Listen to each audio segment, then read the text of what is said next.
Hey, come here. You like pro wrestling? We got a little something for you. Two fans, 3,000 miles away. We each been watching for more than 30 years. Celebrate the art form, the action, the homoeroticism. We ain't rating matches. We ain't analyzing stories. We ain't experts. We just sit down, shut up, and mark out!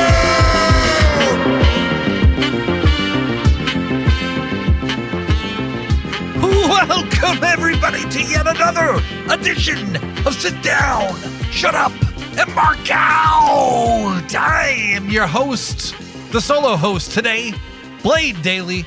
Joshi G is on assignment and unavailable for this episode, so I'm going to take it with you guys. We are going to have a fucking good time, a good-ass time, a good-ass motherfucking time. Did you hear me? A good-ass motherfucking time. We're actually going to have some really fun bonus content for you early next week. I chatted with pro wrestling action figure photographer Zerpy about wrestling toys, how we fell in love with wrestling, what motivated him to start collecting, and a lot more. You may not know this, but I am a total geek for wrestling toys. I have many, okay?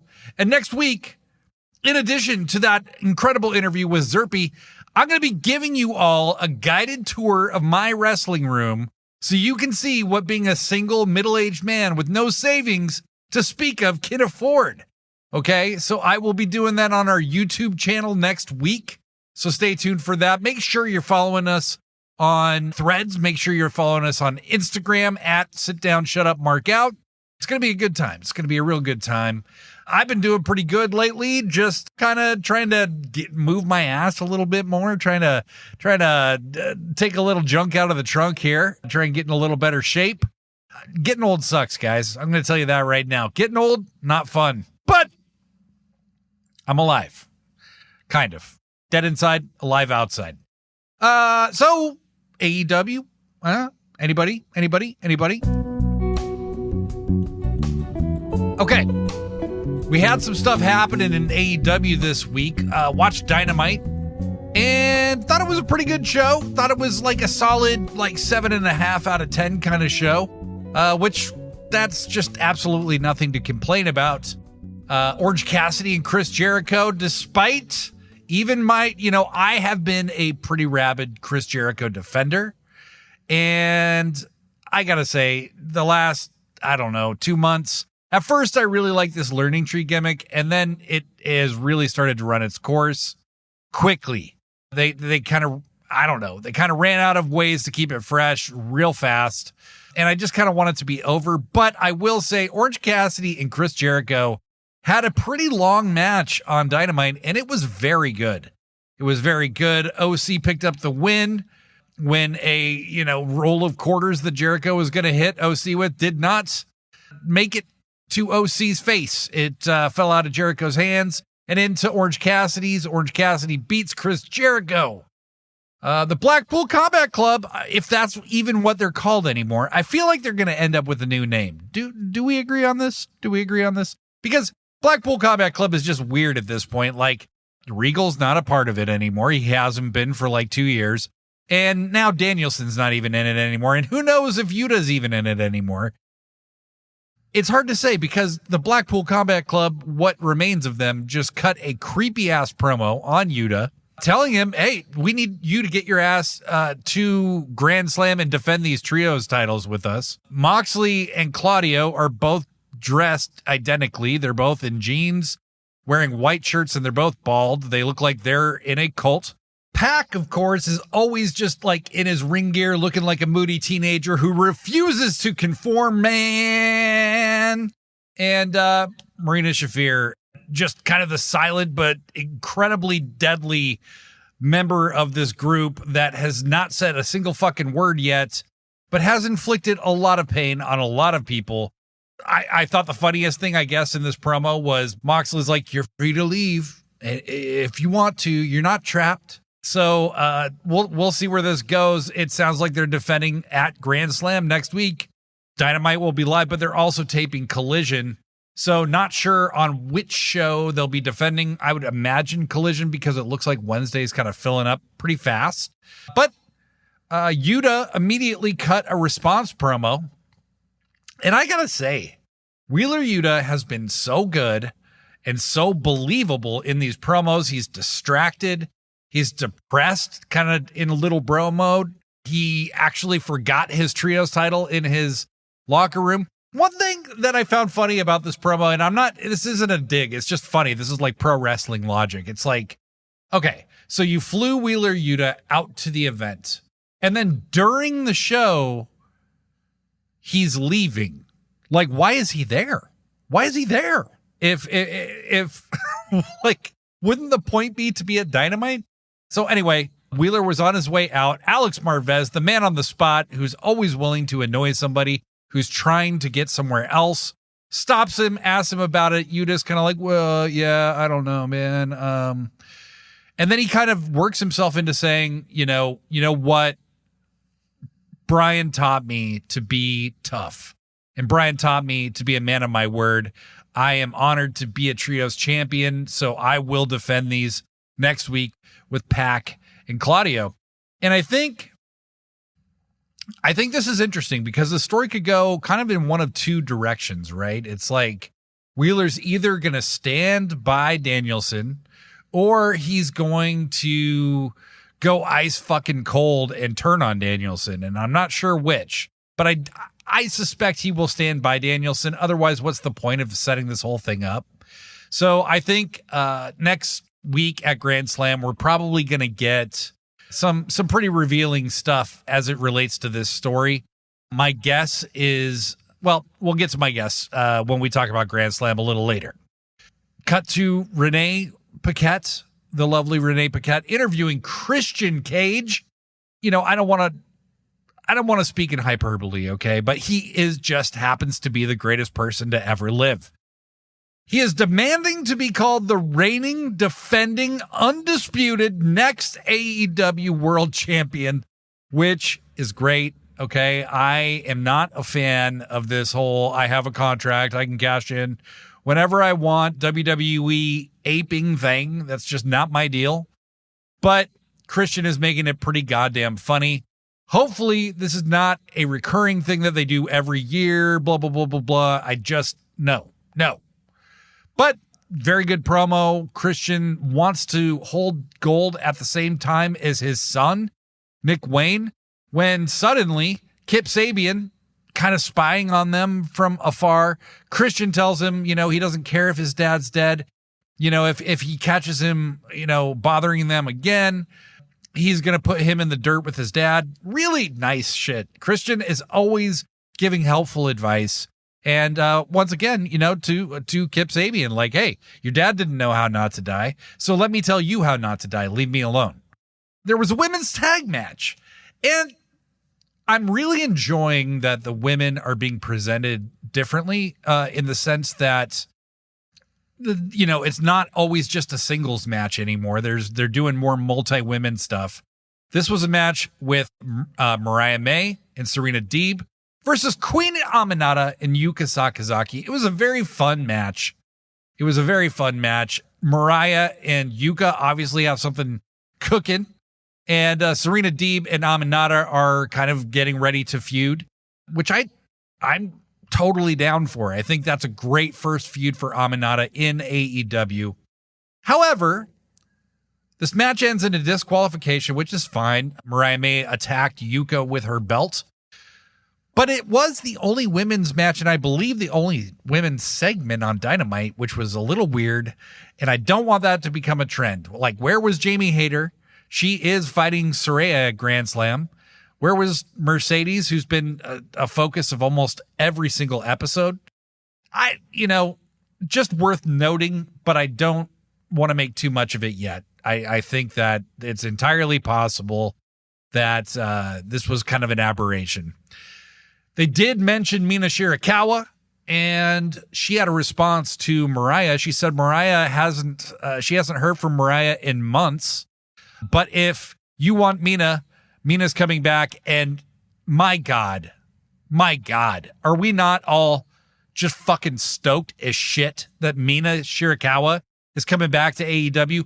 I just want her to come back and never leave. She's beautiful. She's charismatic as hell. She's hilarious. She's everything. Mina Shirakawa is just amazing. And I want her to come back, get a big bag from Tony Khan, and just never leave. That's selfish of me. I know she has stuff to do in Stardom. Stardom is awesome. You know, I would hate to deprive them, but damn it, we want Mina. Mox, Claudio, and Marina Shafir were coming out. I love that they have the Death Rider music for Mox. So much better than Wild Thing. They come out and are jumped by Private Party, who earlier had said, you know, they owed Moxley some payback. And they jumped Claudio and Mox. It did not turn out well for these young men. It kind of ended with, you know, really with Claudio holding Cassidy so that Marina could just kick the living shit out of him. And Moxley, you know, cuts a promo saying like, you know, hey, you guys, you know, you've been your originals, right? You've been here this whole time, but you're in the same exact spot that you were 5 years ago when this company started. Why is that? I'm going to do you a favor. I'm going to give you some adversity. I'm going to give you a hill to climb. And Claudio and Marina hold Isaiah Cassidy. They put his hand down by the ramp on the outside, and Mox smashes his hand with a hammer. I'm sure it was a rubber hammer, but goddamn, I could feel the pain coursing through my body just watching it. It was, I really do love the way they're building these guys up. I love the way they're building up the threat of Moxley, Claudio, and Marina, and and Pac. And I feel like Mox is kind of talking in these cultish kind of almost quasi-religious riddles. His language has changed quite a lot since this all started. That said, Private Party has been in kind of a lot of little mini stories since Mark Quinn made his return. And hopefully this is the start of them just getting more to do. I know Tony Khan has really believed in these guys in the past, and Quinn, unfortunately, has just had some really unfortunate setbacks with injuries, and Isaiah Cassidy has been kind of hanging out to dry, waiting for Quinn to come back a lot of the time that they've been in AEW. But I know Tony believes in these guys. Quinn seems like he's starting to kind of get back into ring form, and hopefully they had that little backstage bit with Mercedes where they tried to crash her party a while ago and got run off by Kazuchika Okada. I want to see them get something more to do as they start to build this tag team division back up. And finally, this segment ended with Darby Allin running in, knocking Claudio down with his skateboard, and running in and facing off with Mox. And then Darby tried to attack him with his skateboard, and Mox rolled out of the ring. Very heelish, very fun. And Darby said, you know, I'm not the same dude that I was 5 years ago, and I am going to run through you and get my title shot in my home state of Washington and win the world title at Wrestle Dream. We had an awesome, like fucking genuinely goddamn amazing match between Ricochet and the Beast Mordos. Dark Daddy, baby. This was fucking awesome. These two have great chemistry. Beast Mordos, I gotta say, seems to have incredible chemistry with everybody. This match, I don't do stars, but one of my higher ratings is unfucking believable, and that's what I would give this one. Their styles contrast each other really, really well. And Mordos is such an insane hybrid wrestler where he can, he can fly. He can be the base. He can be, wrestle like a big man. He can do it all. And really, really accentuated Ricochet's offense so well. There were so many good spots in this one. There was an insane Samoan drop where Mordos threw Ricochet into the air, like super, super high in the air, and then hits him with this Samoan drop. Mordos press slammed Ricochet off the top rope. I've seen him do that to like Hologram, but Ricochet is way bigger than Hologram. Also, Ricochet hits a fucking really devastating looking code red on Mordos on the outside. I mean, I have no idea how Mordos didn't get concussed. That was insane. I love that we're seeing Beast Mordos be kind of Tony's like go-to guy. He's on almost every show. He's going to be on Collision this weekend. He's on Dynamite almost every week. It's really, really incredible to watch the crowd get behind this guy. It sounded like at one moment they were almost booing Ricochet for beating him. I'm not sure if I heard that right because they seem pretty into Ricochet as well. Really, really cool. And it's been announced on this episode during a backstage segment that Ricochet said, you told me to get my wins up, Will, to fight you because what? You're such a big deal because you got that title belt. I mean, Ricochet, look, it is called title contention. Okay? So Will did have a point there, but he said he went to Tony Khan and got his match against Will Ospreay on October 2nd, the 5th anniversary show. That is wild, okay? If you told me Ricochet and Ospreay were going to fight, I would have believed you, but I would not have believed you that it would happen on Dynamite. That is really special for the fans in attendance that night, and it's going to be awesome to watch on TV. The discourse, of course, immediately turns to, is it too soon? I'm going to say no, and the reason I would say no is AEW this year has really shown a tendency not to just make a match and just have a match. This feels like maybe the beginning of a deeper story between Ricochet and Ospreay. I could see possibly a Ricochet heel turn. I could see possibly a draw. I could see all kinds of things. But I think this is kind of like what they did with MJF, where it's kind of the start of something. But I don't think this match will be one and done. I don't think, these guys are going to wrestle this one time and then they're not going to wrestle again for 6 months. I think this match is just the beginning. And so I'm totally cool with it. I think the too soon dialogue gets started way too often. I see people say, I don't understand. AEW's wasting this match on free TV. Guys, are you fans? Do you like stuff that you don't have to pay like $50 for? Why are we complaining about shit like that?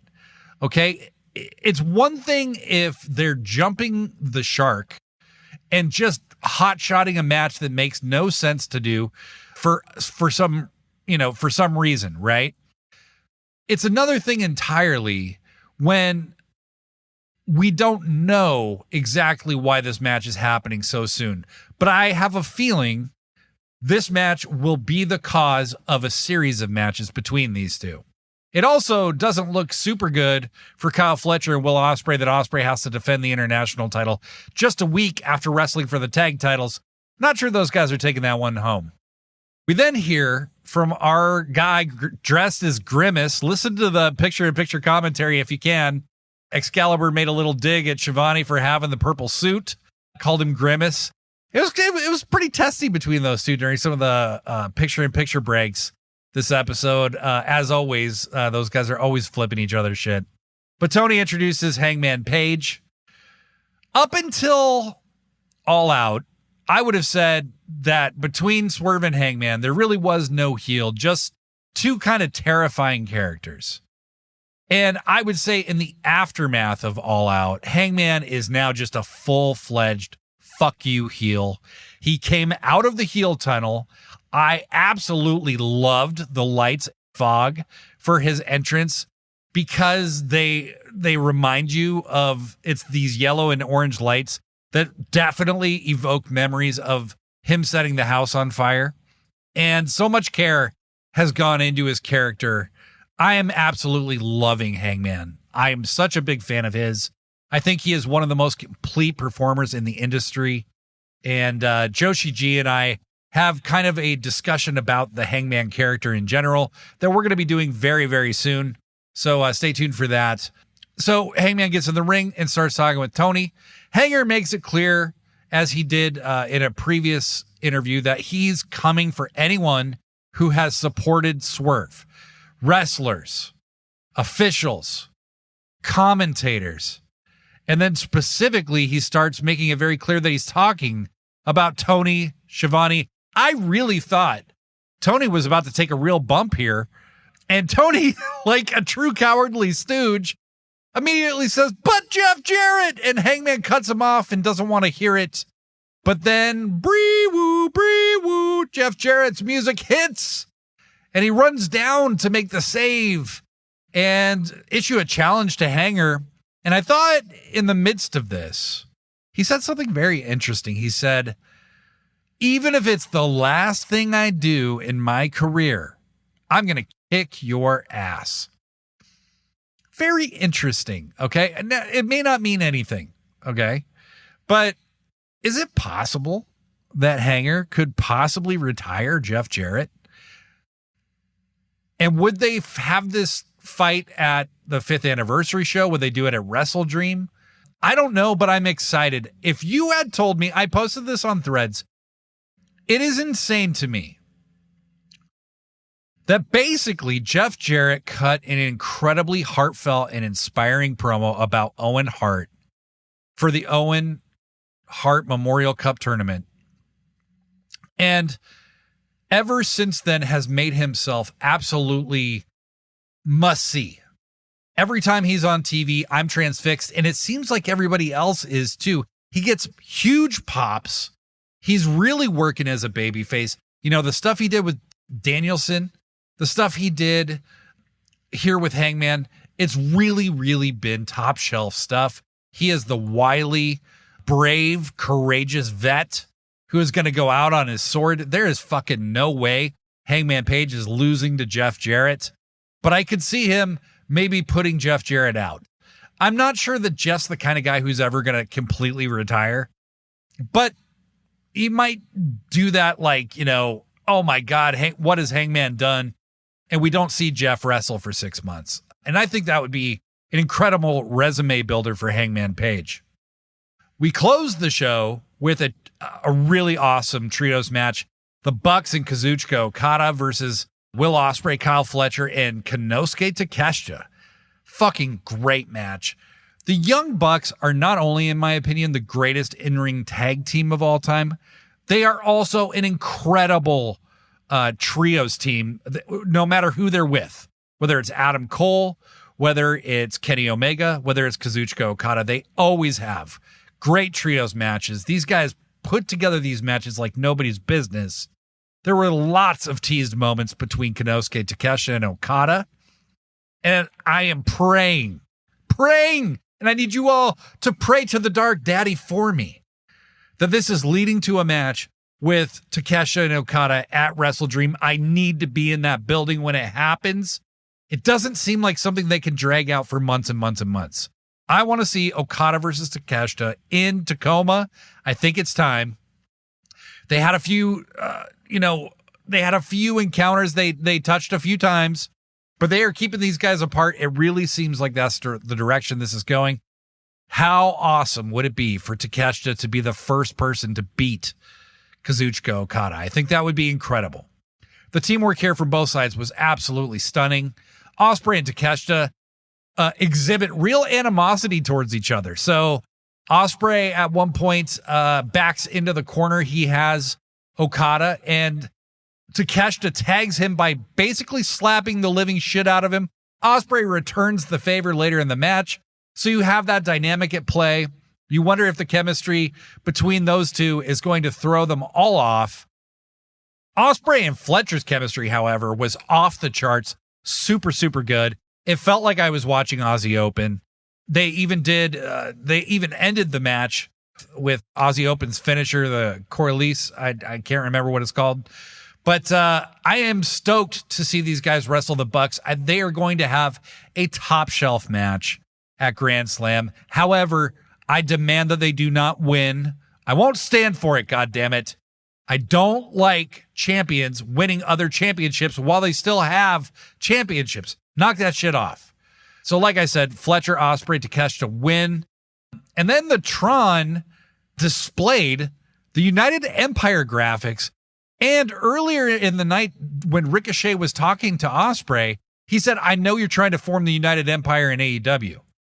That's the first I had heard of that. And I think that was the first time anybody had heard of that, because I think that's the first time anybody ever mentioned it. Are they teasing us with United Empire because they're going to yank it out from underneath us next week at Grand Slam? I think that's a distinct possibility.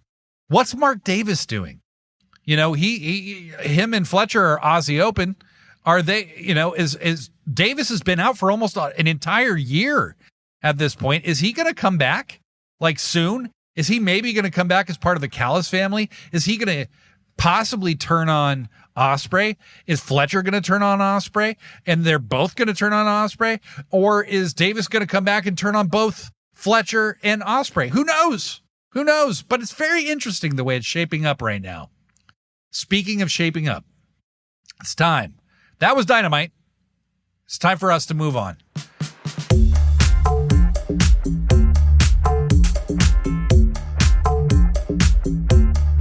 And move on we shall to Grand Slam. So, I gotta say, I think this has been a really weird booking. So, I was so impressed with the way that they did All In and All Out this year. Having the shows so close together was really impressive. And for both those shows to be as good as they were blew me away. However, I think you're starting to see some of the bookings suffer a little bit because of the limited amount of time in between these super shows. So Grand Slam seems to be getting the short end of the stick as far as I'm concerned. And you know, I really don't care about ticket sales. I really don't care about ratings. I really don't care about all those things, except I did hear a number that was pretty staggering to me. The first year AEW did Grand Slam at Arthur Ashe, they had 21,000 people. Now, we all know they're not going to draw anything close to that. But last year they had like 9,000, 10,000, something like that. They've got less than 5,000 tickets, I think, sold for this thing. I just happened to hear that. And their main event, which is Bryan Danielson versus Nigel McGuinness, is like maybe not even happening if you listen to them on TV. What are they thinking? Okay, like I get that you want Danielson to sell this beating that he got from Moxley, but like, how can you say like the main event, we might have this great main event? It just doesn't make sense. I don't know if that's going to help at all as you promote this show. So, you know, it seems to me this is absolutely a work. Nigel's cutting these really great promos on Danielson. They had a great vignette of Nigel talking about this whole thing. It's obviously going to happen, but do regular ass people know that? Or are you counting on people to just figure it out? I don't think there's going to be some huge walk up unless you make it very clear that Danielson is cleared and that him and Nigel are going to compete. And I think Dynamite, this last Dynamite was their last best chance to do that. We'll see. We'll see. I mean, again, I don't really care about ticket sales, but damn, dude, like when you're drawing a quarter of the people that came to the first one, it kind of felt like this, you know, you need to make the most of this opportunity, and they just kind of didn't. So we might get Bryan Danielson versus Nigel McGuinness. And in fact, I think we will. Danielson will come back. I'm very excited to see that match. You have Moxley versus Darby Allin, and I think this is where things get very interesting. So people at one point had complained that AEW felt very predictable, and it did. You know, it did often feel very predictable.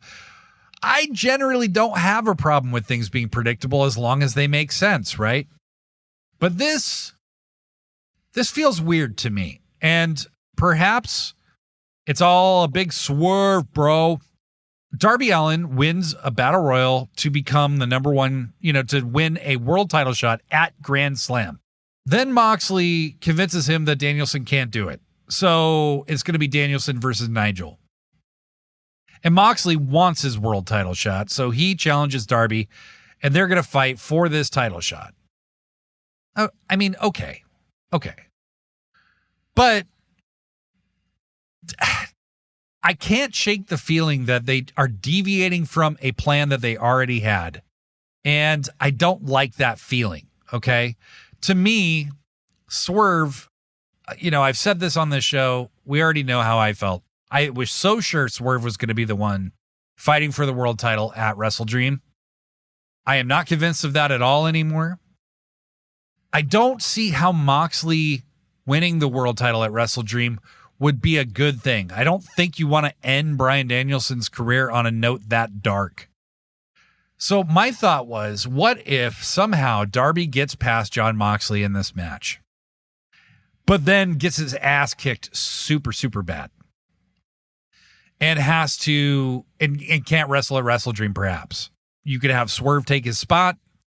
I don't think it's going to be Moxley. I just don't see how that makes sense. But, again, I could be wrong. Who knows? So I'll be very interested to see how that match turns out. I think the most likely scenario is that Moxley wins. But, man, I really don't know where they're going from here. The Young Bucks, are going to face Will Ospreay, and Kyle Fletcher. I think the Bucks have to win this one. It'll be interesting to see if Ricochet has anything to do with it, or if Don Callis somehow manages to try and quote unquote help and accidentally cost them the match. It'll be interesting. I think something big story-wise is going to come out of this match, though. So that'll be a fun one to have an eye out for. You have Saraya versus Jamie Hayter in a quote unquote Saraya's Rules match, which, I have no fucking idea what that means. I assume it's probably no DQ, which is very similar to like a Ravens Rules match, which I hate that name. I hate Saraya's Rules, but whatever. It doesn't really matter. It's just a match name. Jamie Hayter's beating Saraya. I'll let there be no confusion about that. Jamie's on a quest for vengeance that I think is going to converge with somebody we all really love. And we'll talk about that more in a future episode because I don't think it's happening anytime exactly soon. Hook versus Roderick Strong. Not clear if this one is happening on Dynamite or Collision.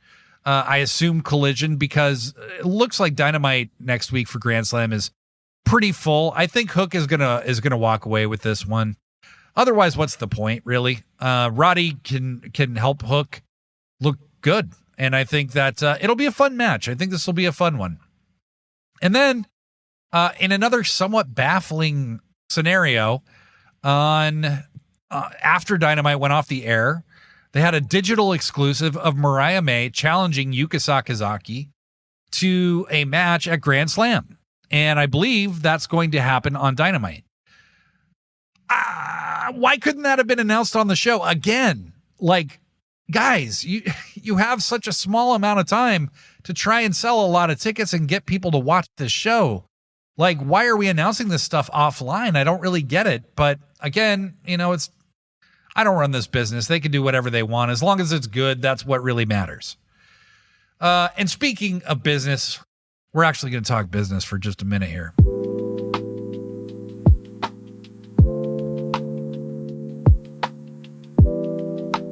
Surprise! AEW is not going out of business, and Dynamite and Collision are not getting canceled anytime soon.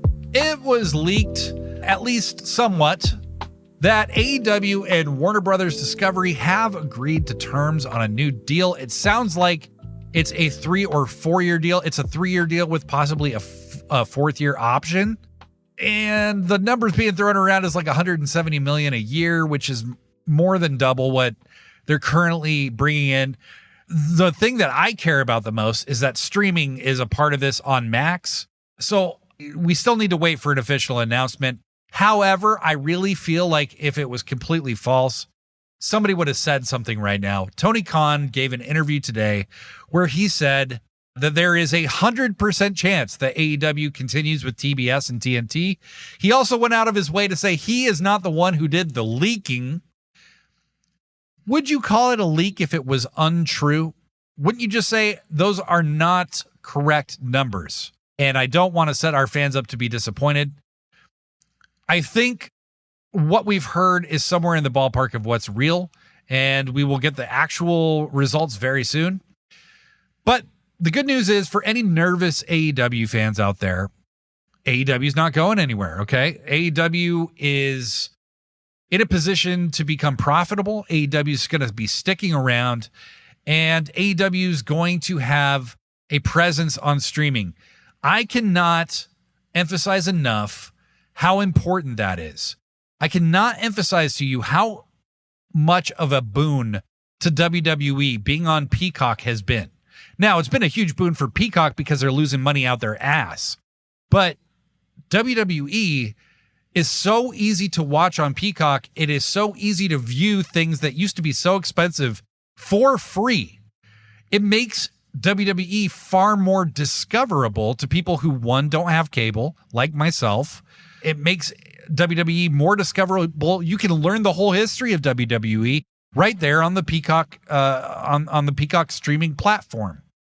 And AEW, not to say it, being on Max is going to make them overtake WWE. And quite honestly, I think we need to let go of that mentality. I really don't care about that. I just want there to be some strong companies doing business in this country and for AEW to last and create great wrestling, okay? But most importantly, let's just address something here.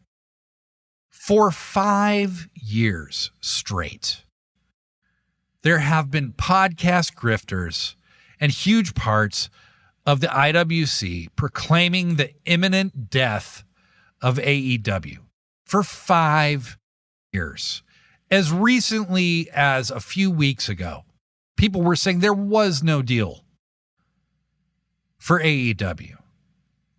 And all of that has proven to be a gigantic waste of time. Okay, if you listen to this shit, it's been a waste of time. If you created that shit, it was a waste of time. There are a lot of people with names like Cornette and Bischoff and Vince Russo, who is just as recently as last week was saying something to the effect of Shane McMahon was trying to steal AEW's TV slot with Vince McMahon. I mean, it's just insane shit, okay?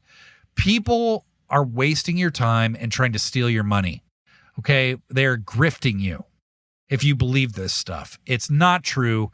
This is proof that it was never true. And AEW is not going anywhere. So let's let that shit go, okay? And just focus on the shit you like. Don't watch the shit you don't like. And just move on. Just move on, okay? Let's not waste our time trying to ruin other people's good times. And let's not speculate about the profitability of privately held companies whose books we have no way of looking at, okay? I'm saying all of this. I don't expect it to fully change.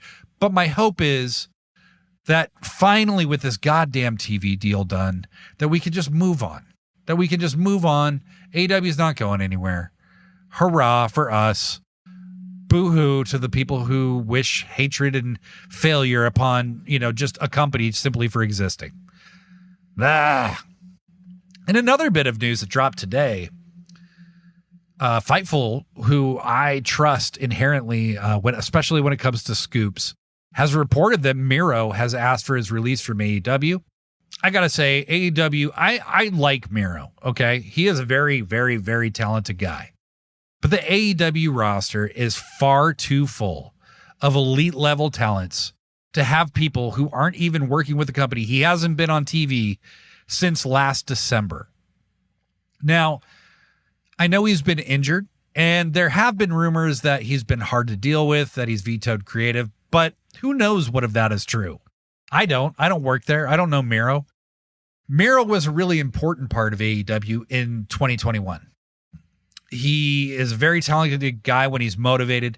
The Redeemer character was awesome. Okay. He honestly, when I look back, I think he might have had really the best single reign of the TNT title of anyone still to this day. Christian was great. And I would say Darby is maybe my other favorite TNT champion. Cody was a very good TNT champion. Although, of his 3 reigns, he only had one that really lasted very long. So I would say, Darby and Miro are probably the 2 best TNT champions. I have no idea how long is left on his contract. I have no idea if, he wanted to wrestle somewhere else. I have no idea if releasing him would set a bad precedent for the rest of the locker room so that unhappy people could just try and get out of their deals. None of that is as cut and dry as just saying, well, let unhappy people go. That is not the way this works in its entirety, okay? When you bring somebody onto your TV show and you invest television time in somebody, that is an investment of hundreds of thousands, if not millions of dollars. And if you don't make your money back on that investment and that person wants to leave, the company is getting a shit deal, okay? I'm not saying that that's the case with Miro. I don't know how much money he makes, and I don't know, how much AEW has made in connection with him. I'm just saying that let him go because he wants to leave, it's not always quite that simple. However, as a fan, I really don't care. I'm just kind of indifferent. Miro just hasn't made a difference to me in AEW for a long time. I wish him well because he honestly is a very talented guy when he's motivated, and whatever's going on with him, I hope he's getting through. I know he's gone through some hard personal times. I know with a separation from his wife, it sounded like he moved back to Bulgaria at one point. So God only knows what his intentions are with the wrestling business going forward, but I do wish him well.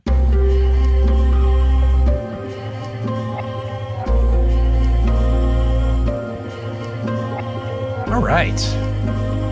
Well, I wanted to do something a little different. The show obviously does generally center around AEW, but something that I said at the beginning of this show that we sometimes don't get enough time to really cover is historical stuff in wrestling, because I have been a fan for a long time, and there's been so many pay-per-views and so much shit going on since August that really we've had very few opportunities not to try and just cram all the AEW news into an episode.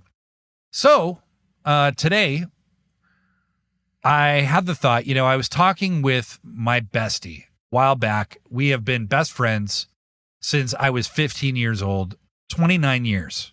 Okay. I'm old. Yes.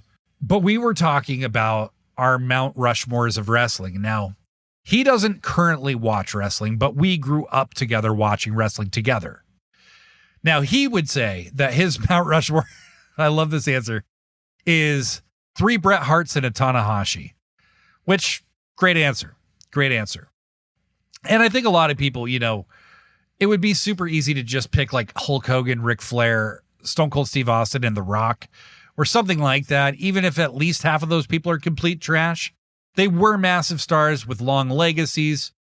And if you want to just make it about who drew the most money, blah, blah, blah, blah, blah, I don't understand why anybody who's not a wrestler or promoter cares about that. But some people do. I don't. When I tried to think of my Rushmore, I tried to think of the 4 wrestlers who've had the biggest effect on me personally. And I came up with what I consider to be a very interesting list. Mine are Bret Hart, Kenny Omega, Jushin Liger, and the guy I'm going to talk about today, Sabu. All 4 of those guys changed the way I saw pro wrestling and or reignited my passion for pro wrestling. And all 4, I can safely say, have significantly changed the way or influenced the way people wrestle. But today, as I said, we're going to focus on one of them, and that is Sabu. And part of it is because Sabu is maybe the least heralded of these folks. I just finished the audiobook version of his biography, which I really do recommend checking out. It's on Audible for like $2. I am a subscriber to Audible, so it might be more like $3 or $4 or $5. But seriously, who cares? It is read by AI voice, which is pretty hilarious. Like when they do acronyms for wrestling promotions, like USWA, they just call it USWA, or FMW, FMW. But it is a very interesting book. This is a guy who traveled the world for decades, who has a lot of experience, who came up in a wrestling family with one of the greatest practitioners of kayfabe of all time. Ed Farhat, the Sheik, is his uncle and trained him. But straight up, in my opinion, Eddie Kingston posted this on Threads not too long ago, that Sabu is really not given his due for his contributions to pro wrestling. Where Jushin Liger kind of innovated a whole range of aerial offense, Sabu did that, but added a hardcore element to it and really created an archetype that had never been seen before. Okay, so like when I was a kid, high flyers were more of the Rey Mysterio kind of tradition, where like, yes, they could do this incredible shit. They were athletes, but they couldn't like hang with the brawlers. Especially in WWE, if you were a high flyer, you probably lost anytime you were in there with somebody bigger than you. But you had an entertaining match. And Sabu really turned that on its head. He was as tough or tougher than a lot of those hard-nosed motherfuckers. And he had the scars to prove it.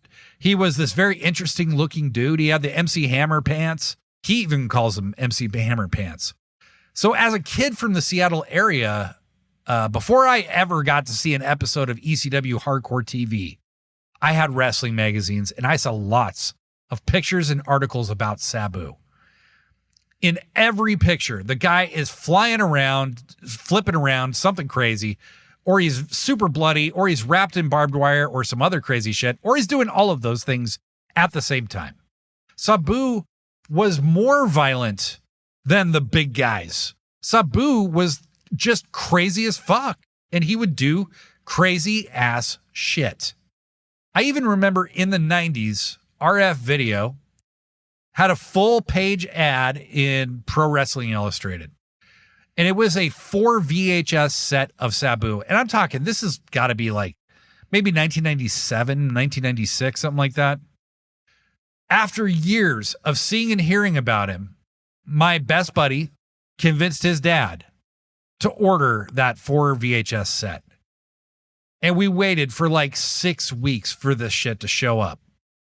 But when it showed up, holy shit, it was so fucking awesome. On this VHS set, there were matches with Terry Funk, Cactus Jack, 1-2-3 Kid, when he was still the Lightning Kid, at an indie show in Minnesota where Sabu beats the shit out of him and makes him bleed all over the place. Al Snow, there's a very epic ladder match. These are all from indie shows around the United States. And there was 4 VHS tapes worth, and we watched them over and over. And I would argue that Sabu was easily the biggest attraction ECW had in their early days. I can't speak for the local market of Philadelphia, but if you were somebody outside of the Philadelphia market who couldn't watch ECW super easily, Sabu was the guy you saw who got you interested. The guy was... He'd either break a table during a match or after the match, if he didn't get a chance to break a table, he'd fucking moonsault through a goddamn table. I mean, I can think of maybe 2 or 3 table spots that I had ever seen in pro wrestling prior to that. I think Terry Funk pile driving Ric Flair on a table in 1989. I think there was another one with Jerry Lawler or somebody like that. They were so uncommon, okay? So I saw maybe 2 or 3 before I saw Sabu. But to him, that was his gimmick. And he tells the story in his book. He was the only one doing the table thing in ECW. And then he would go on a tour with FMW or New Japan. And the other guys on the crew, like Public Enemy, the Dudleys, whoever, Tommy Dreamer, would use tables and then deny that they did it when Sabu came back. But people were kind of narking on them. And they would deny it, and then he would find out they did, of course. And then eventually it just became the ECW way, and he had to let it go because there was no stopping him. But this guy was so devoted to his craft and his principles about how wrestling should be. He almost never spoke and was not willing to change his style to accommodate somebody like a Vince McMahon. That he just never really made the kind of big money he could have and really should have. By the time he ended up in WWE in 2005, 2006, his body was fucking broken by years of insane stunts and bumps. ECW was extremely dead, and Vince McMahon simply didn't respect his legacy or understand how to capitalize on his reputation. He just didn't. I mean, you could say that about all of ECW, really. And quite frankly, Sabu didn't understand how to play the game on a stage that big. He just wasn't built for Broadway, baby. It would be like I don't know, like putting the Velvet Underground on stage at Coachella. The two things just don't go together. And one thing that's really upset me as I've gotten older is that Sabu has become, unfortunately, linked to botches. And it really pisses me off, okay? There's not a ton of things in wrestling that piss me off, but this is one of them. Sabu was innovating. He influenced every high flyer who came after him. In his book, he talks about meeting Hayabusa before Hayabusa was a star, and how Hayabusa modeled so much of his character after Sabu. And once you hear that, go look at a picture of Sabu and then Hayabusa. There's the scars, the pants, the moves, and consider that Hayabusa was one of Will Ospreay's biggest influences. He came out, I believe it was at Forbidden Door, he came out in Hayabusa tribute gear. Sabu's influence is massive. So yeah, as he got progressively more injured, maybe his command of gravity perhaps grew less firm, and folks learned from him and improved upon his work. Fine. But talking like he was just some bot factory is absolute horseshit. Fuck that. This guy was a pioneer. He was experimenting. And sure, he made mistakes along the way while he was doing that, but he was a goddamn legend of his own time. And it's a legend that isn't told loudly enough. This guy was putting his life on the line almost every single night, and he paid the price for it. There's so many famous stories of this guy getting cut open during a match and gluing it shut or taping it shut during the match. I don't want any other wrestlers to do that. Sabu was crazy. I don't think he's in the best health these days, so I would not recommend doing what Sabu did. But Sabu did do what Sabu did, and I believe he deserves a little more recognition for that. I also firmly believe ECW wouldn't have become what it was without him. He planted all the seeds for the Extreme style that was later adopted by the rest of the roster to great effect. ECW was a massively successful indie promotion that eventually ended up with a national TV deal. They profoundly influenced WWF and the Attitude Era. Do you see where I'm going with this? Without Sabu, much of wrestling as we know it is completely different. So, I want to know, who is your Mount Rushmore of wrestling? Who are the people that had the most profound effect on you? I will eventually talk about the other people from my Mount Rushmore, Kenny Omega, Bret Hart, and Jushin Liger. But I want to know whether you want to share one, whether you want to share all four. I'd love to hear them. I'll read them on the next episode of the show. Leave them in the comments, either on YouTube, on Threads, on Instagram. We check them everywhere. We are. And this has been a really fun episode. I love talking about wrestling history just as much as I love talking about AEW. And love you guys. Thank you so much. Again, make sure you're following us on Instagram, Threads, YouTube, TikTok, and make sure, if you haven't already, to leave us a 5-star review in the iTunes store or on Spotify or wherever you can review podcasts, because it really, really helps us grow this community. This isn't a super profitable venture, okay? As far as profit, it actually is negative profit, but we ain't complaining. We just want to grow the community so we can have more people interacting with us and talk with more people about what they love about pro wrestling. So, till next time, I'm Blade Daly. This has been Sit Down, Shut Up, Mark Out. Pro Wrestling Forever.